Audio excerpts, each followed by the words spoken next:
32-5A-191A is the section of the Alabama Code that goes over essentially the definition of driving while under the influence of alcohol, and also lays out the specific sections where someone could be charged for driving under the influence under certain sections. Section A1 covers when there is 0.08% or more by weight of alcohol in his or her blood.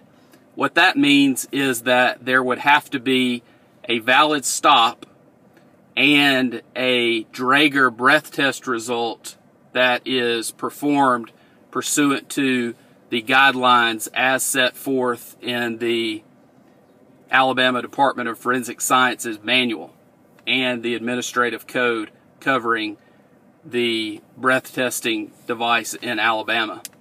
Section A2 is under the influence of alcohol. Most people are unaware that this section is even out there. What this covers is when someone has had some amount of alcohol and their ability to operate a motor vehicle is impaired to some degree. And there are varying definitions, and there's case law that covers those items. Essentially, what happens is many of the DUI cases, even if there is a breath test result, will be charged under A2 because prosecutors and such feel that it is an easier section to charge under, because if for some reason under Section A1 the breath test result is excluded, then it is a win for the defense, because there is no way to prove an A1 case without that Draeger breath test result. Section A3 covers driving under the influence of a controlled substance to a degree which renders a person incapable of safely driving. What that means is the prosecution would have to prove that someone had ingested a controlled substance and that the controlled substance had caused a person to be incapable of safely driving. This is also a tough section for a prosecutor to charge under and prove, because there are not many blood tests done in Alabama, and under this section they try to prove the case a number of ways, usually through hospital blood tests, which are not reliable, or they may try to prove the case through bad driving, an admission of ingesting a controlled substance, which a bottle of the controlled substance may have been found in the car, or someone could have told the officer or officers that they had ingested a controlled substance. And that's under Section A3. Under Section A4, that is under the combined influence of alcohol and a controlled substance to a degree which renders him or her incapable of safely driving. So what they would have to prove there is that someone had had some amount of alcohol and also ingested a controlled substance. So again, we don't see many A4 cases because of the difficulty in proving those. And Section A5 is one that we see periodically, but not one that is charged very often.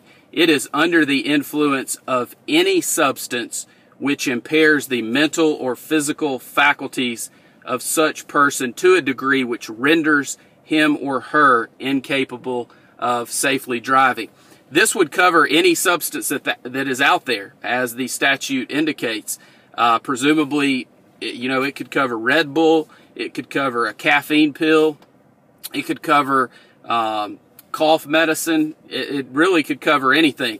Again, it's a very, very, very difficult section for a prosecutor to charge under and prove, because they have to prove, number one, that the person actually has the substance in their body, and number two, they have to prove that that substance would impair driving.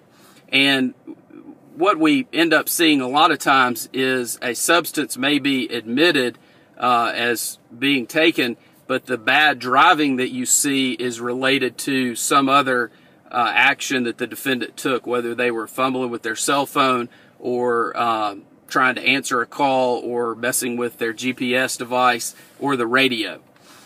What I've gone over with you is the ways that someone can be charged with driving under the influence in the state of Alabama. The Alabama Code section that deals with driving under the influence is 32-5A-191. My name's Joseph Kreps. I'm a DUI defense attorney in Alabama. If you've been charged with DUI, we want to talk to you. Call our office today to begin the conversation so that you can learn more about your case, more about your options, and more about us as your DUI defense attorney in Alabama. You can reach us by telephone 866-348-2889. We look forward to speaking with you soon. Thank you very much.